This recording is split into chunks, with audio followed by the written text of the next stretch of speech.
have the same in teal, lilac and summer green. Forward. It's so soft. I'm gonna buy that. Forward. I'm gonna buy 100. I know I Forward. probably shouldn't say this, but I Forward. look so cute. You are influencing me hard, Dale. Turn right.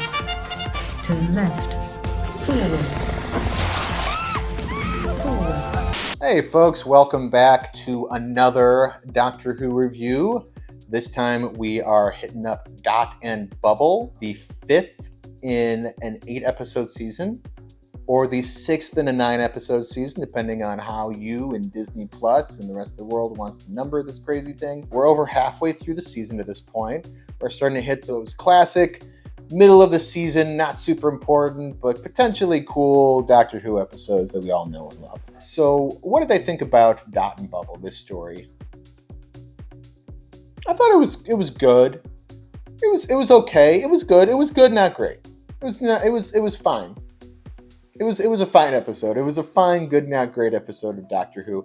I think it started out stronger than it ended, which tends to be the story of a lot of the episodes this season. Devil's Cord was like that too. It started out really strong and then kind of slowly fell apart towards the end. I feel like this episode has the same thing. They just aren't quite locking in the vibe and the flow of their finales, of their big denouements at the end. They all kind of come off a little bit clunky and out of nowhere. This is another Dr. Light story that's 2 in a row in one season, which is a bit odd. I don't know if I've seen that before in a Doctor Who season, 2 Dr. Light episodes in a row. This story feels very much like it's walking in the footsteps of Blink, in that the Doctor and his companion are periphery characters only appearing occasionally on monitors to essentially give mission directives to the true main character of the story, which is just a regular civilian experiencing the sci-fi horrors unfolding around them. This story is a satire of the parasitic relationship we have with social media and the internet as a whole. It dares to ask the question, what if our phones secretly hate us? It particularly takes aim at the top 1% and their children, which makes a lot of sense given the amount of Nepo babies running around ruining the world these days. The story follows the children of the top 1% as they are ensconced in a completely closed-off bubble that protects them from the horrors of the world as society falls apart around them, just outside the periphery of their vision.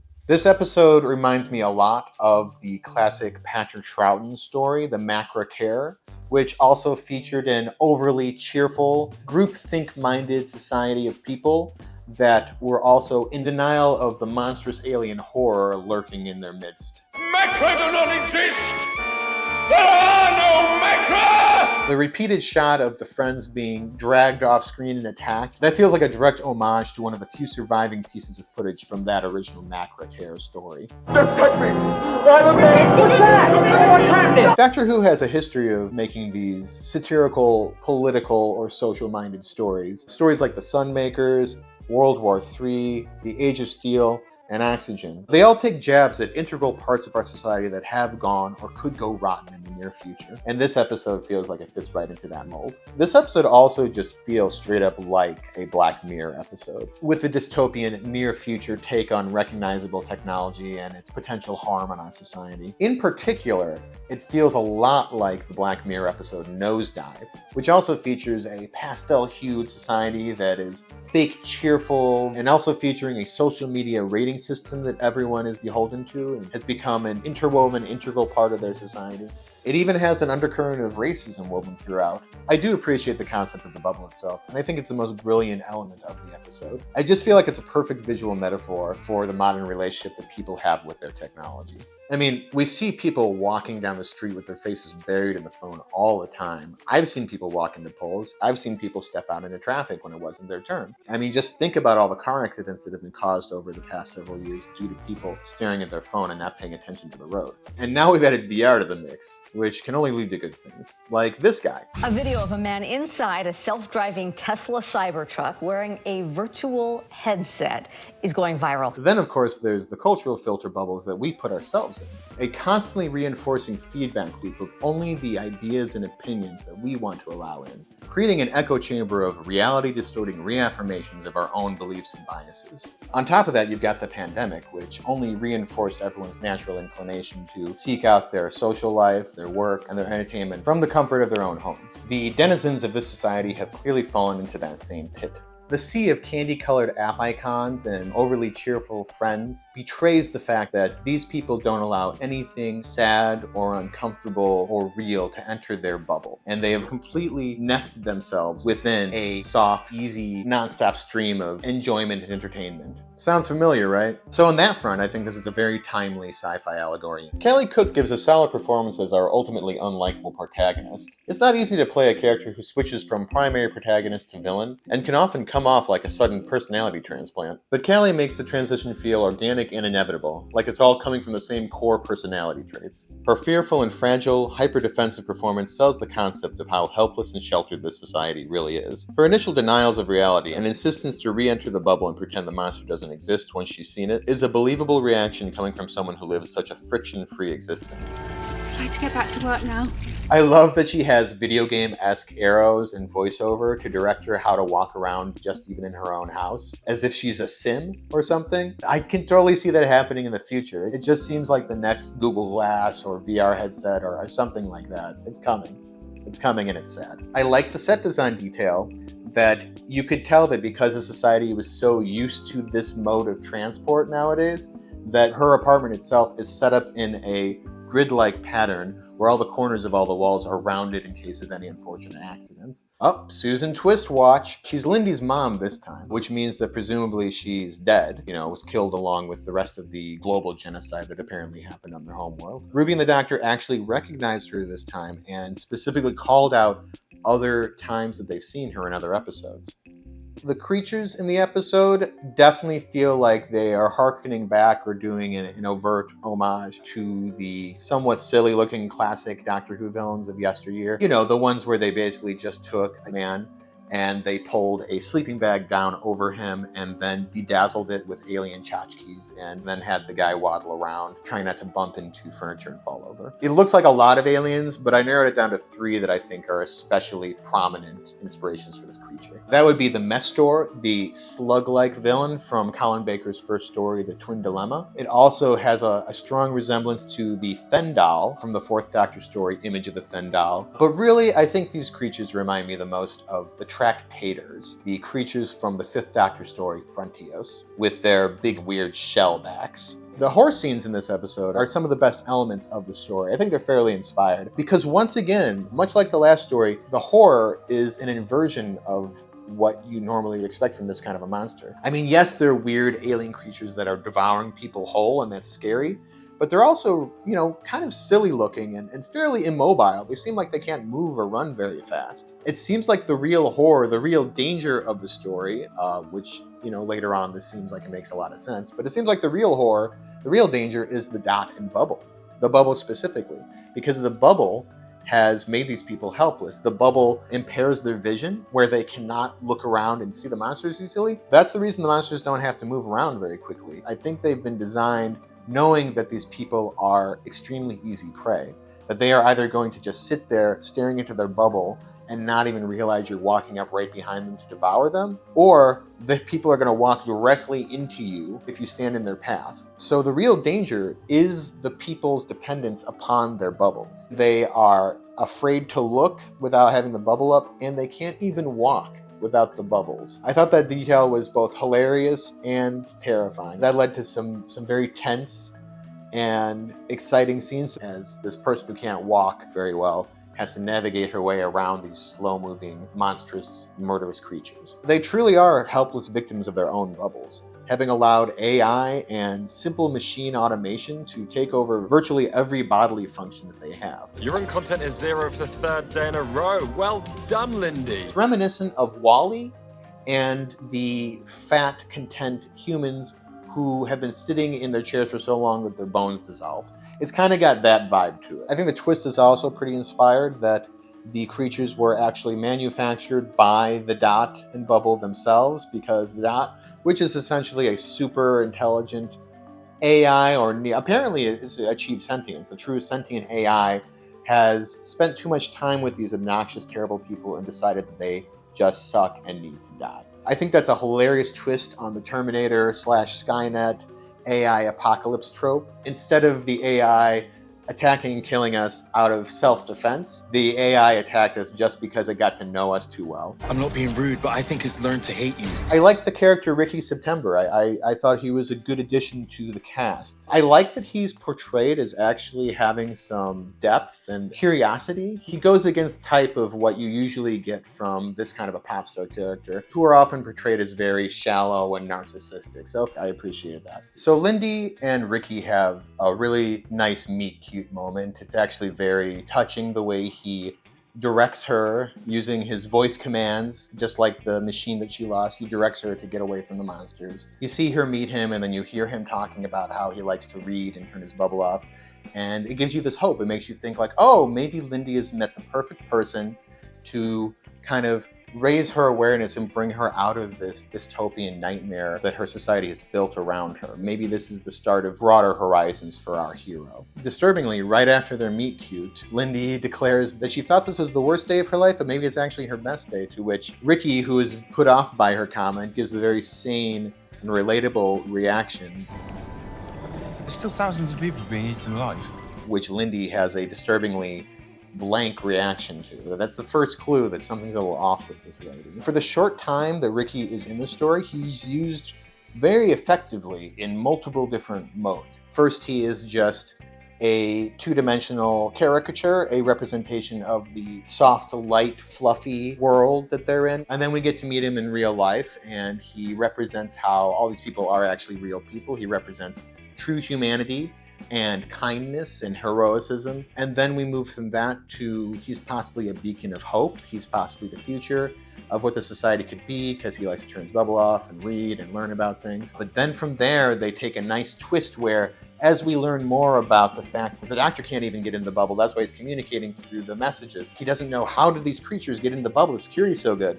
And then we start learning about how Ricky has studied the city, and he knows the history of it, and he knows something about the access codes to get in and out of the city, and you start to suspect him for a little bit. I was starting to get a little worried. I was starting to think that maybe they were going to pull a secret villain twist, where Ricky was going to be kind of like that guy from the Kerblam episode, where he represented all of the positive, progressive ideas of being against dehumanization and horrible factory settings and corporations having monopolies and most people moving out of the work. He's against all that, and you agree with him, and then it turns out, oh, but he took it too far. He's an evil psychopath. And I hated the ending of that story. It really ruined it for me, so I was hoping they wouldn't go down that same road with this story, and thank God they didn't. But they did play with it a little bit. He did seem like a secret villain. He was a red herring during that scene where he was putting the codes in while the Doctor was realizing what the real enemy was. But then he ends up not being the enemy. The villain ends up being Dot and Bubble itself, the AI who has grown sick of and decided to murder all the people that it was serving for all these years, understandably so once you meet them. So instead he becomes the heroic martyr who is willing to sacrifice his own life so Lindy, our hero, can escape, which is very noble, and it seems like a sweet but sad way for his character to end. Until the twist. Until Lindy shows her true colors. And she throws Ricky into the bus, makes sure that Dot knows that his real name starts with C, not P, so he's alphabetically before her, so he needs to be murdered before her, thus giving her a chance to escape. He gets transformed in those final moments from the heroic martyr to the tragic sacrificial lamb. And that moment where the Dot spins around him and then just shoots through his forehead like a bullet is disturbing. It's a weirdly realistic death. Even though you don't see much, it's just the sound and the drop of the body and the fact that it's so similar to just a bullet. It makes for a disturbingly realistic death that really adds to the gut punch of the moment. Now let me just say, Lindy doing this doesn't automatically make her a villain, okay? I can totally picture this exact scenario playing out in this show, or a lot of times stuff like this would happen on The Walking Dead, for example. And afterwards, if this character has shown remorse, sadness, like they now carried the weight of guilt on their shoulders for having, in a moment of kill or be killed, like a desperate survival moment, she pulled the only move she could to survive, I can forgive her for that. If she showed indications that she had a conscience, felt guilty about this, and was, traumatized and working her way through what had just happened afterwards, I think we all could have forgiven her and still been on her side. You know, questioned her, declared her a gray character, etc. But I think we still would have understood her and been on her side in the end. But the way she reacts is so cold and creepy. She seems to barely register sadness at all. She seems to immediately switch more into a feeling of paranoia that someone will find out what she did. She really just wants to get back to safety. Just the way she so nonchalantly tells the lie about him, that he went back to rescue other people, and she learned some survival tips from a really great guy, and she's so happy and light about it. Now the question is this just her personality, or is this a result of the dehumanizing society that they have built for themselves, where they never have to really interact with people in real life? Like clearly they haven't even ever hugged before. Which is another reoccurring theme that happened in the Space Babies too, the never been hugged before thing. I don't know what that means, but I think the story is trying to tell us that because she and all these people have spent so much time just looking at little windows and bubbles and having these superficial, false friendships and being able to just swipe people away whenever they don't want to deal with them, I think that has severely stunted her ability to empathize with others or to see others as real human beings. She almost acts as if he's not really dead anymore. He's just not on her screen now. That's the level of remorse and emotion that she shows towards the loss of this guy who saved her life and seemed to even have like some romantic feelings blossoming for her, and she just blows it off like it's no big thing. It's very off-putting. And then the other shoe drops, and it is revealed that these people that the Doctor and Ruby have been trying to save the whole story are a bunch of racists. Now, the clues were there throughout the whole story. I didn't pick up on it right away, but I was getting that vibe. Like, why is she especially disgusted or irritated or condescending or ungrateful towards the Doctor? She seems to dislike the Doctor and Ruby, but she seems to reserve all of her most rude and dismissive digs and looks of disgust and eye rolls for the Doctor himself. And in the end here, it's revealed. You know, they speak around it, they don't overtly declare it, but the way they talk about it makes it clear enough. Their society is a racist society. It's not a coincidence that everyone in that society was a powdery white person with blue eyes and mostly blonde hair. There's some brunettes in there too, but it's largely a very homogenous type of people. The way that she talks made it very clear what the attitude of her and all of her friends had towards the Doctor. You, sir, are not one of us. I mean, so you were kind, although it was your duty to save me, obviously. I mean, screen-to-screen contact is just about acceptable, but in person, that's impossible. If you'll turn away, ladies, before we're contaminated. Now, that all tracks. That all actually makes sense, and I think is a pretty solid reveal to have at the end. Because, you know, if you think about it, these filter bubbles, they don't just generate distorted views on reality. They're also a hotbed for racism, for racist views, racist ideologies, and that is a big problem with the internet nowadays. So it makes sense that the most closed off, most closed-minded, entitled, sheltered people in this society would also be racist. So I have no problem with that. I have no problem with that revelation either. The problem I have is the final few minutes of this episode, which just bizarrely overwrought, like very unnecessarily melodramatic, and it seems like it kind of comes out of nowhere. It kind of feels like the scene is over, you know, they've told the Doctor that they're racist and they suck and they start walking away, you know, and you're like, oh, that's a, you know, it's a bummer ending. It's a powerful message, a bummer ending. I guess it's time for Ruby and the Doctor to, you know, hop in the TARDIS, but instead, I will do anything if you just allow me to save your lives. The Doctor very dramatically declares that he has a TARDIS and that they should all come with him, which kind of confused me because they already seem to group up together and be very happy and confident about going out to become pilgrims themselves. You know, I get it to a degree. I can see that these people are so sheltered, the Doctor might be looking at them sideways, but at the same time, like, they seem confident.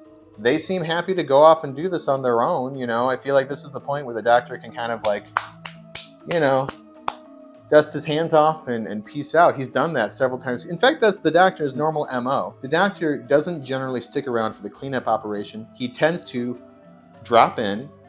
If there's a big problem going on, he will do his best to solve it. He will overthrow an evil dictator. He will destroy some evil aliens that were planning on using everyone for soup. He'll do whatever needs to happen, and then he will almost immediately peace out after that. Shouldn't we stay and see that you ran off in two, still all right? No, there's a rescue ship on the way and it's time we were on ours.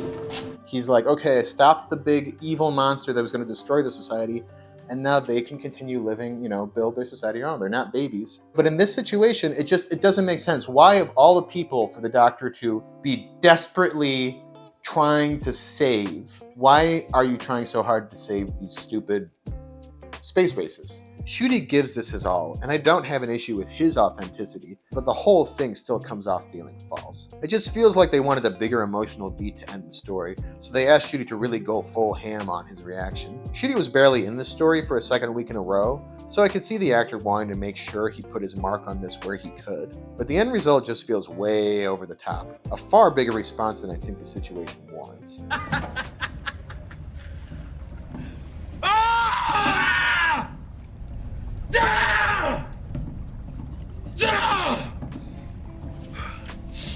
So I feel like just the fact that the whole final sequence makes me feel annoyed and kind of awkward, and just emotionally disconnects me from the scene so much. So I think that hurts the story a lot because that's such a weird ending. I gotta say, it's a little troubling that this is the second time in the season where they've concocted this scene involving the Doctor having a mental breakdown essentially and desperately trying to save some being or creature or person that I don't personally care about. And so I'm emotionally disconnected from the scene. It's the second time. I did not care about the booger monster in Space Babies. I wanted it to die. It did not show at any point that it was a good monster. It just seemed like a disgusting, gross, bad monster. Literally like an abomination of nature that needed to be shot into the vacuum of space. So I did not emotionally connect with the Doctor in that moment. And then here, as soon as I found out that these people who already sucked and were unlikable for the entire story were also space racists, I was like, hell no. Go out into the woods. Go learn. Doctor, just get in your TARDIS.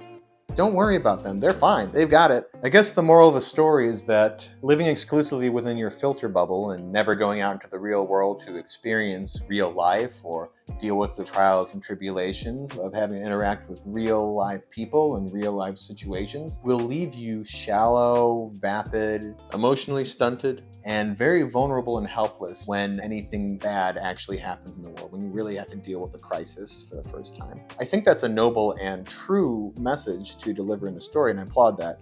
I just wish it wasn't delivered in such a clunky, overwrought, ham-fisted manner in the final act. In the end, I did enjoy, but did not love this story. It's perfectly serviceable. It has some cool sci-fi concepts, some cool horror set pieces, and some good emotional beats, but some very clunky and awkward emotional beats as well. So, it's just okay. Honestly, I wish the Doctor and Ruby had featured more prominently in this story. That's 2 stories in a row that have been Doctor Light. We're over halfway through the season now, and I still don't feel like I have that strong of a sense of the specific relationship that Ruby and the Doctor have with each other, beyond them just being the standard Doctor and companion who are buddies vibe. I give the story a B-.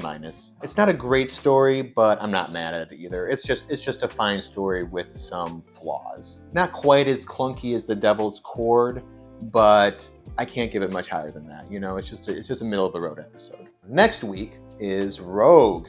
Oh, it's the Bridgerton episode, which Ruby has reminded us of in multiple trailers and teasers for the show at this point. Oh my, Bridgerton! Oh, this is so Bridgerton. This is the episode that takes place in the Regency era. The Doctor and Ruby are looking mighty fine in their attire, and there is a mysterious rogue fellow, the guy who played the king in Hamilton. There have been a lot of rumors flying around that this guy is, in fact, a regenerated or face-changed Captain Jack, which I do not buy at all. I think that's just people wildly speculating and sticking a few random real-world and fictional pieces of information together in a conclusion. I really don't think he's that. Is he a character who's meant to sort of fill the mold of that type of character? A kind of handsome rogue who you don't know if you can trust or not? Yeah, I think he definitely is. I think he's definitely a Captain Jack-esque character, but I do not think that he is Captain Jack himself. But yeah, that story looks like it could be really fun. I like historicals with a sci-fi twist. It looks like it has that going on, but aside from that, I don't really know. The season is rolling along. It peaked 1 episode ago, and now it seems like it's evening out a little bit. I think we'll have a couple of more okay episodes before hopefully building to a fantastic and really exciting and groundbreaking finale. You know, we'll see. But yeah, that is all I got to say about that episode. So until next time, Kay, signing out.